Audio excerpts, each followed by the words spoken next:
Graça e paz a todos, da parte do Senhor e Salvador Yeshua. Glórias ao Senhor pelas misericórdias diárias dele e pelo discernimento, pelo pão que cai do céu, que é o discernimento da palavra, diariamente. Que esse discernimento também seja com vocês, amém?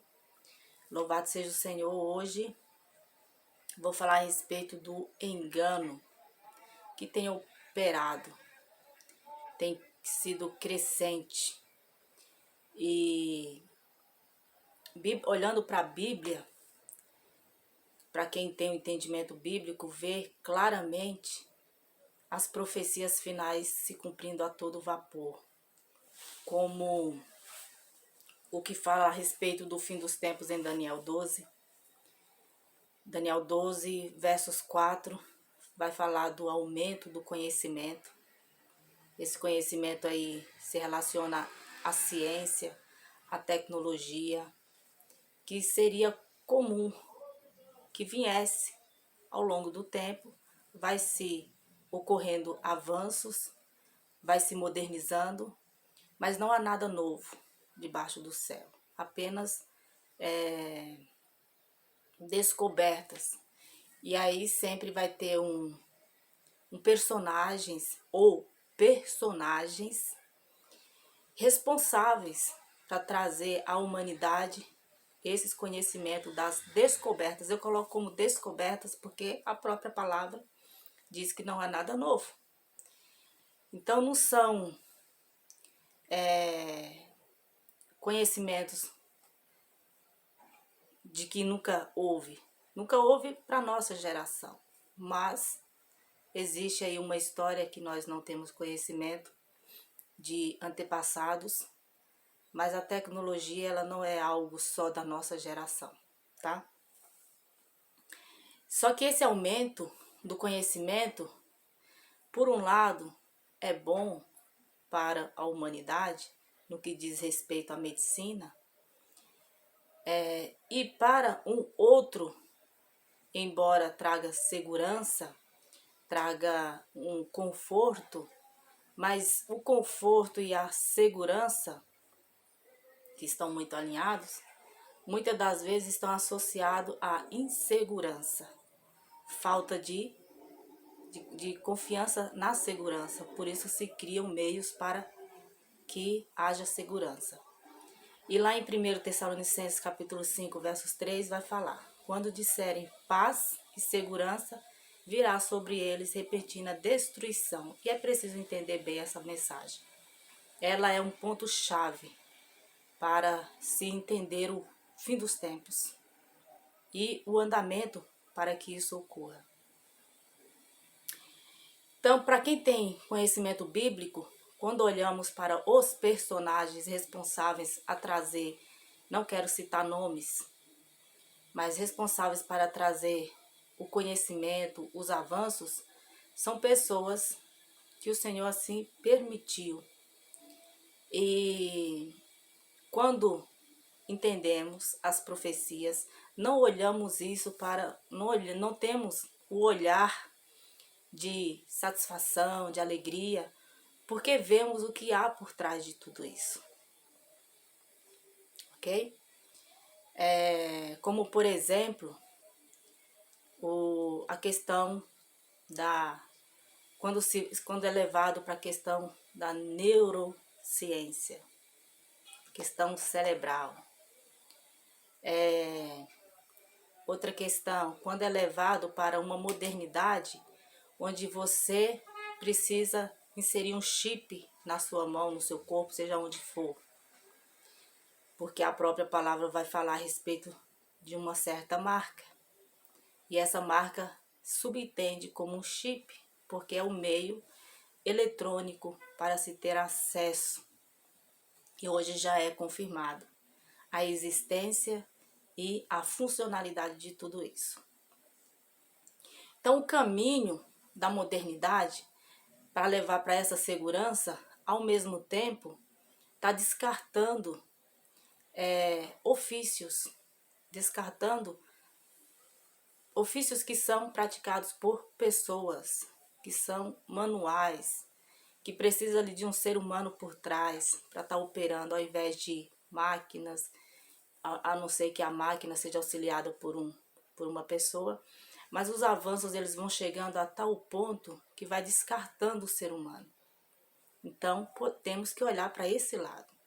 Onde há um descarte de ser humano, é grave, porque vai contra o que diz a palavra do Criador. E isso, consequentemente, para quem não tem uma qualificação para trabalhar por trás, de repente, das máquinas, essas pessoas terão dificuldades, né? Mas o conhecimento, o aumento da ciência, ela não será nem barrada e nem vai parar por conta de pessoas. Porque a Bíblia é claríssima.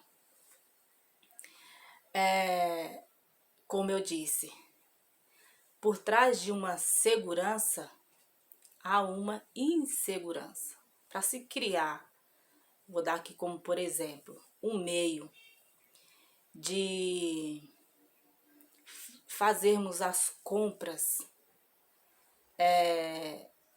sem a necessidade da presença de caixa, sem a presença de um segurança, porque vai estar rodeado de câmeras, porque existirá um chip ou apenas um cartão, porque isso já existe. No mercado você entra, faz a sua compra e você mesmo faz o pagamento e pronto, sem a necessidade da presença de funcionários. Nisso tudo, vai se percebendo trabalhar para que mais e mais nos encaixemos nesse novo mundo. Mas a Bíblia não foca para esse novo mundo como um bem para a humanidade. O bem para a humanidade, desde Gênesis, foi procriar, continuar formando família, tendo seus filhos, cuidando e vivendo em harmonia, em paz um com os outros. O que acontece no momento é um poder operante do engano. E isso é ainda mais grave, porque ele está infiltrado no meio do povo do Senhor. E vocês vão entender isso, e para entender, eu preciso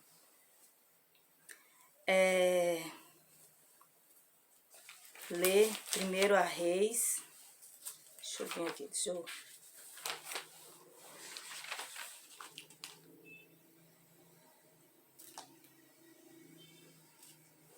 Primeiro a Reis.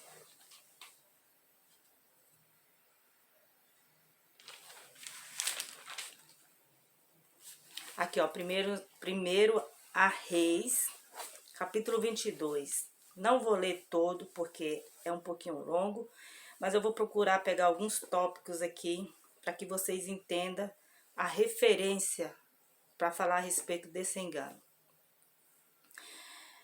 Versos 1. Durante 3 anos não havia guerra entre a Síria e Israel. Mas no 3º ano, Josafá, rei de Judá, foi visitar o rei de Israel. Este havia perguntado a seus oficiais: por acaso vocês não sabem que Ramote de Gileade nos pertence e ainda assim não estamos fazendo nada para retomá-la do rei da Síria? Aqui Josafá atiça o fogo para o rei de Israel. Estava tudo, né, tranquilo, mas ele atiça o fogo para alguém que é rebelde, tá? Porque o rei de Israel, ele não era uma pessoa agradável, tá? Pulando pro verso 7, olha só o que Josafá diz também. Josafá, porém, perguntou: não existe aqui mais nenhum profeta do Senhor a quem possamos consultar? Percebam a gravidade das palavras. Não existe aqui mais nenhum profeta do Senhor que possamos consultar. Tenta comparar aí com nossos tempos. Se você tem conhecimento bíblico e tem conhecimento da apostasia que está no mundo. Versos 8. O rei de Israel respondeu a Josafá: ainda há um homem por meio de quem podemos consultar o Senhor, mas eu o odeio. E por que que ele odeia esse único profeta que poderia, né, através dele ser um canal ali para fazer a consulta ao Senhor? Por que que ele odiava? Vamos ver. Porque nunca profetiza coisas boas a meu respeito. Ponto. Tenta aí observar o mundo hoje. Por que que você vai para o YouTube procurar uma palavra do Senhor e lá você vê um monte de pessoas falando em línguas, profetizando só bênção, bênção, bênção, bênção, bênção, bênção. Bênção no que diz respeito a um todo. Bênçãos para o país, bênçãos para o mundo, riqueza, prosperidade e os louvores, né? Se você é mais atento, observa os louvores, a letra dos louvores. Esse é o mundo. Colocando aí no pacote tudo junto, é o mundo. Mas sempre coisas ruins, ou seja, ele nunca profetiza coisas boas para mim, diz o rei. É Micaias, filho de Irla. O rei não deveria dizer isso, Josafá respondeu. Ó, o rei não deveria dizer isso. Então o rei de Israel chamou um dos seus oficiais e disse: traga Micaias, filho de Irla, imediatamente. Quando o bicho pega, né? Os profetas de Baal, inclusive, eu vou dar um pulinho aqui, deixa eu ver aqui. Primeiro a Reis, para vocês entenderem a gravidade disso daqui. Primeiro a Reis, capítulo 18. Deixa eu ver aqui. Versos 22. 20. Ó, versos 22, do capítulo 18 de 1 Reis. Disse então Elias: eu sou o único que restou dos profetas do Senhor, mas Baal tem 450 profetas. Aqui é quando ele é colocado à prova, né?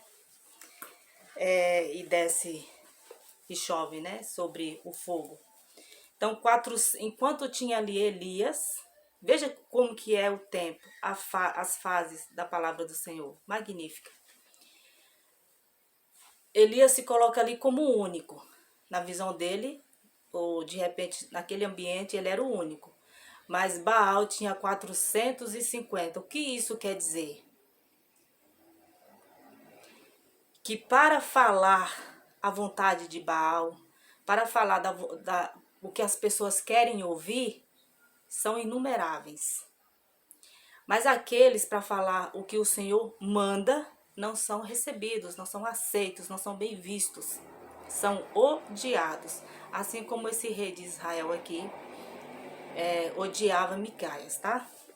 Só para dar um complementozinho para vocês terem noção da gravidade. Continuando, versos 10. Usando vestes reais, o rei de Israel e Josafá, rei de Judá, estavam sentados em seus tronos na eira, junto à porta de Samaria. E todos os profetas estavam profetizando em transe. Ó, estavam em transe, tá, gente? Não são minhas palavras, é aqui a palavra do Senhor, diante deles. E Zedequias, filho de Kenanã, tinha feito chifres de ferro e declarou: assim diz o Senhor, com estes chifres tu ferirás os arameus, até que sejam destruídos. Todos os outros profetas estavam profetizando a mesma coisa, dizendo que ataca Ramote de Gileade e serás vitorioso, pois o Senhor a entregará nas tuas mãos, nas mãos do rei. Então perceba, até aqui, eles estavam profetizando o que o rei de Israel queria ouvir. ok? Vou pular aqui um pouquinho. Versos 13. O mensageiro que tinha ido chamar Micaias lhe disse: Veja, todos os outros profetas estão profetizando que o rei terá sucesso. Sua palavra também deve ser favorável. Além de ter é motivo para chorar, né? Além de ter os profetas de Baal a toda esquina, vou colocar aqui, também existe os subordinados a esses que querem, de alguma maneira, subordinar os profetas do Senhor. Veja a gravidade, o poder do engano, né? Continuando. Micaias, porém, disse: Juro pelo nome do Senhor que direi o que o Senhor me mandar.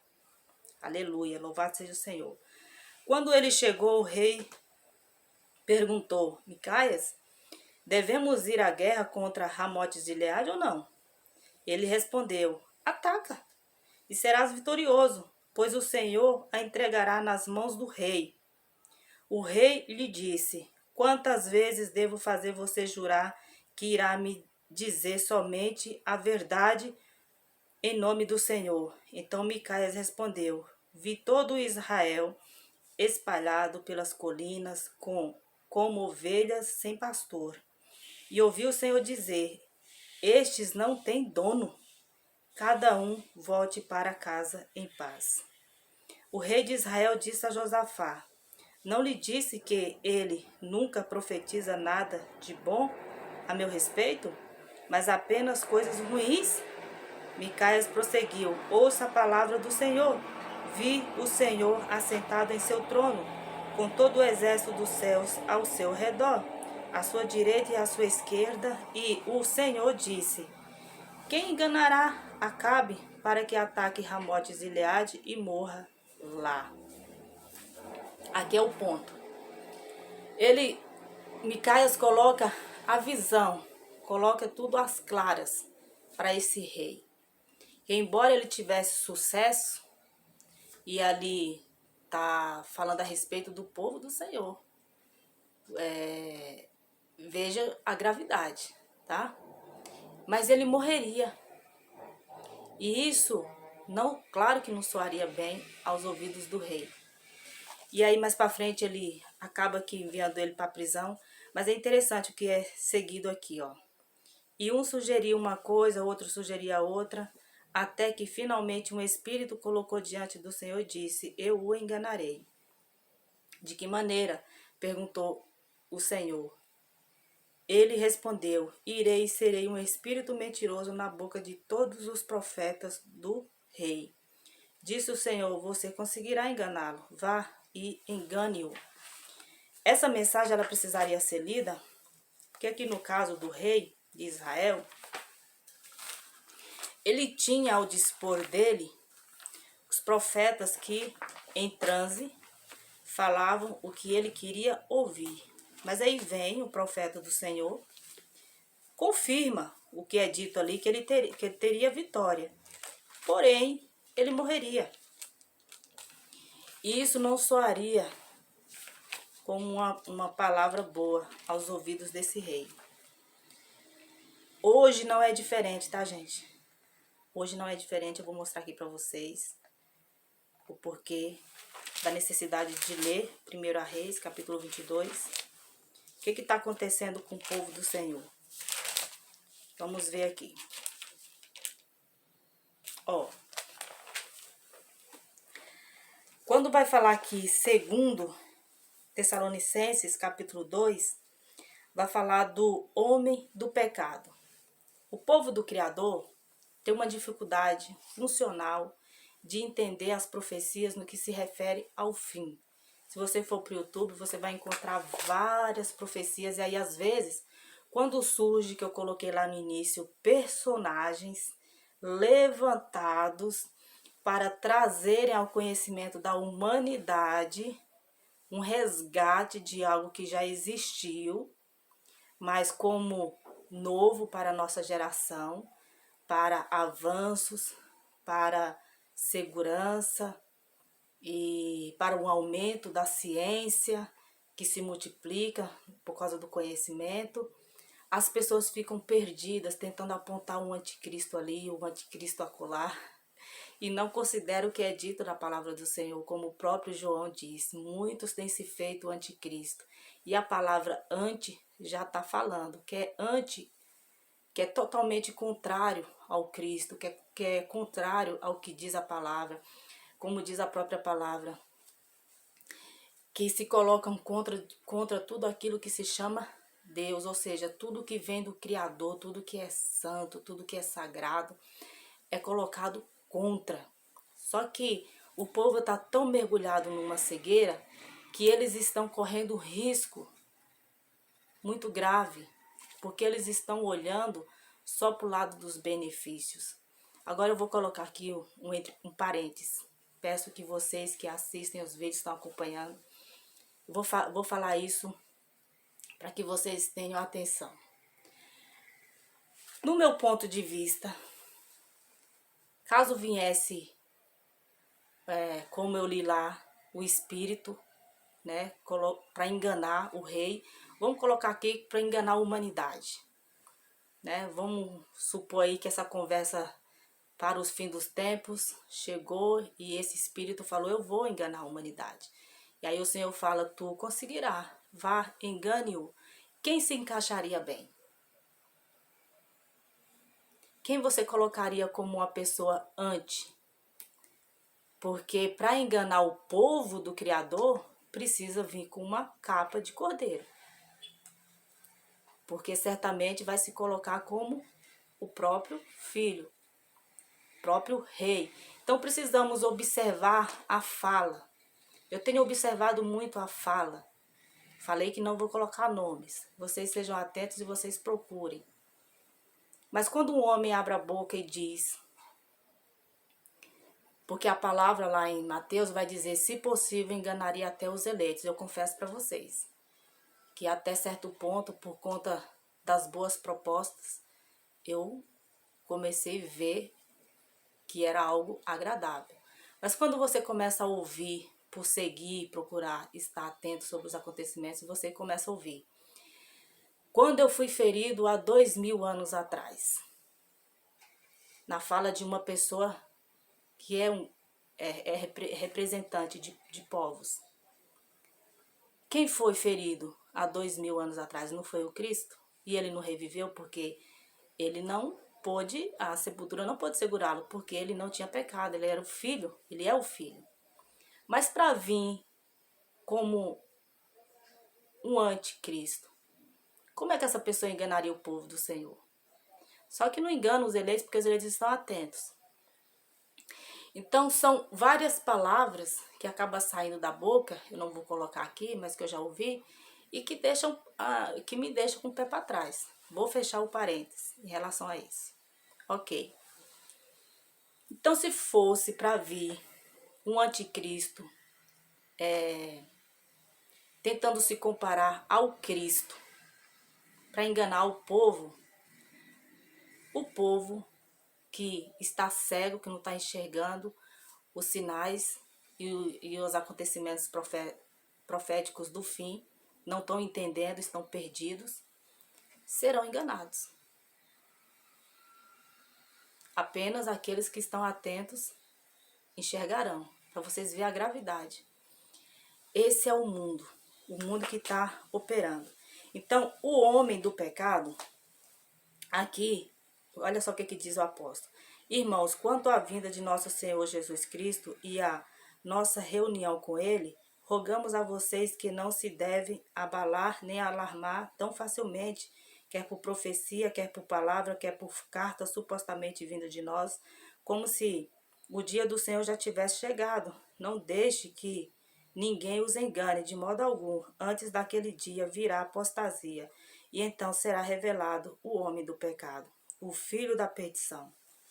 Então, a palavra profética aqui é que será revelado o homem do pecado, o filho da perdição.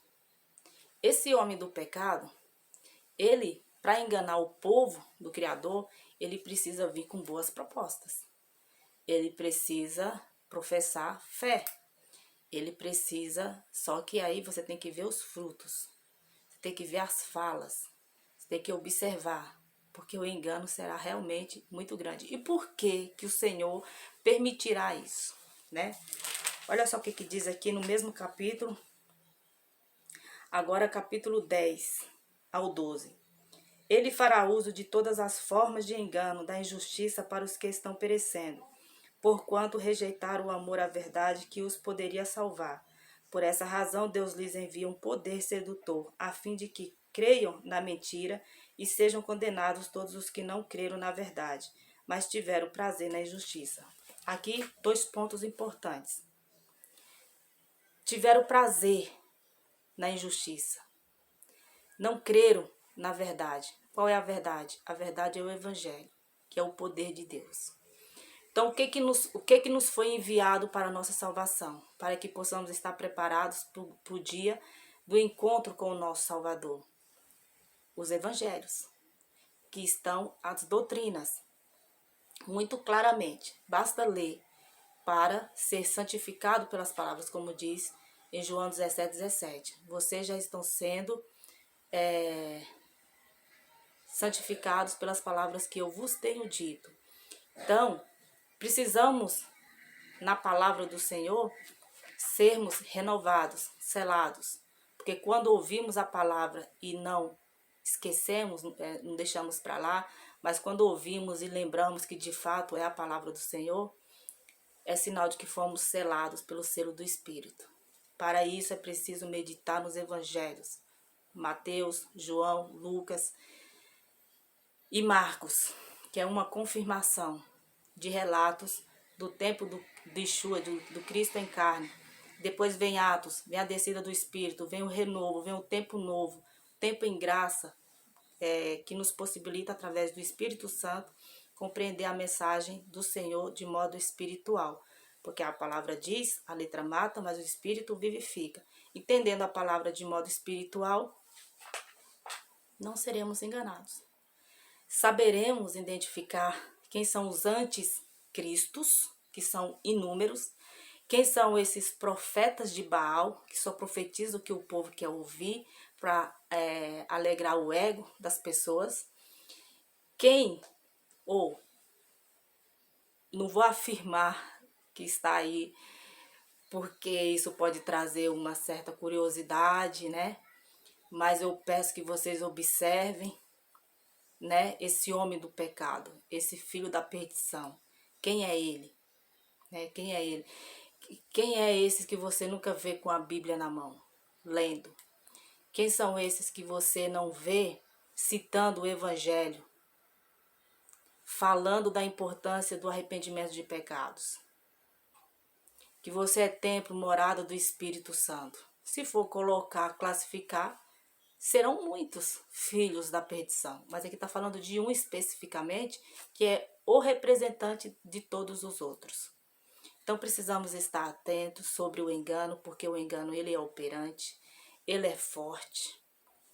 E como eu acabei de ler aqui em 2 Tessalonicenses, versos 10, foi o Senhor que enviou.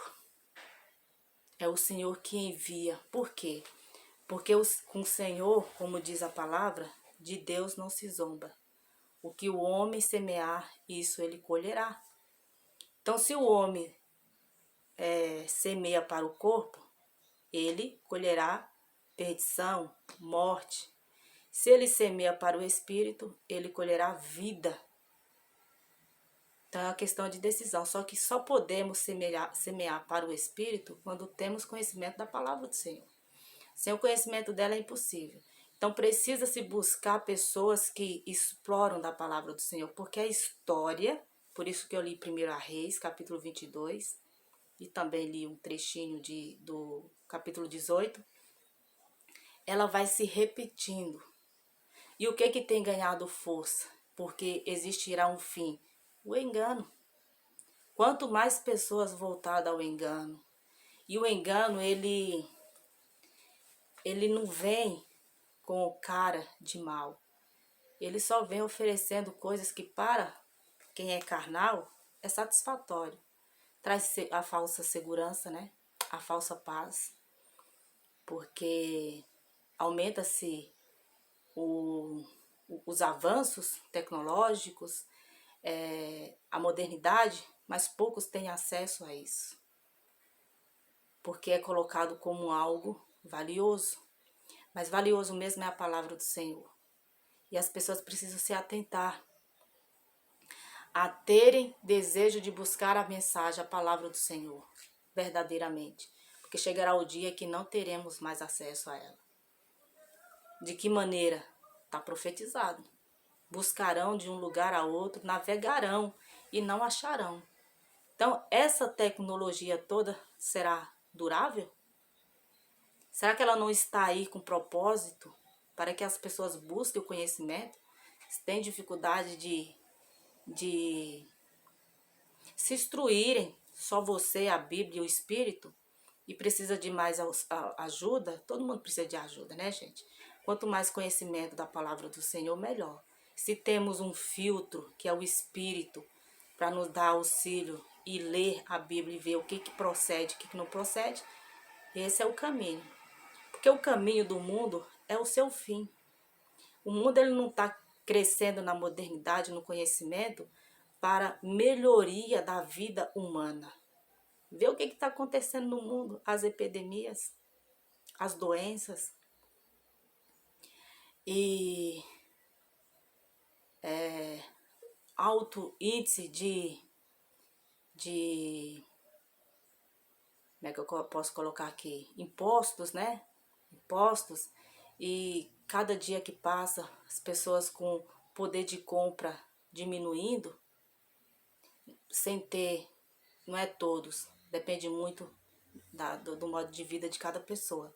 Às vezes a pessoa vive no campo, vive uma vida muito humilde e simples e tem uma alimentação saudável. Às vezes mora na cidade, trabalha, ganha muito dinheiro, mas o dinheiro é focado para outras coisas e não para uma vida saudável. Então depende muito, né?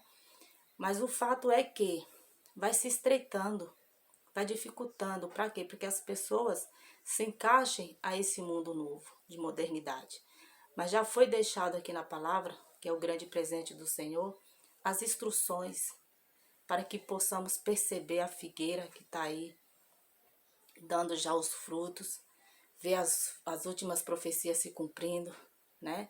Ver onde que opera o engano, quem são esses que lideram para que esse engano continue, por conta das vaidades do povo do Senhor, da cegueira e da dificuldade de compreender os evangelhos. Então eu poderia colocar muitas outras questões aqui que são muito atuais, mas eu espero que com essas mensagens aqui colocadas e a observância que vocês têm sobre os acontecimentos do mundo, vocês entendam que estamos passos na iminência do retorno do Salvador e que precisamos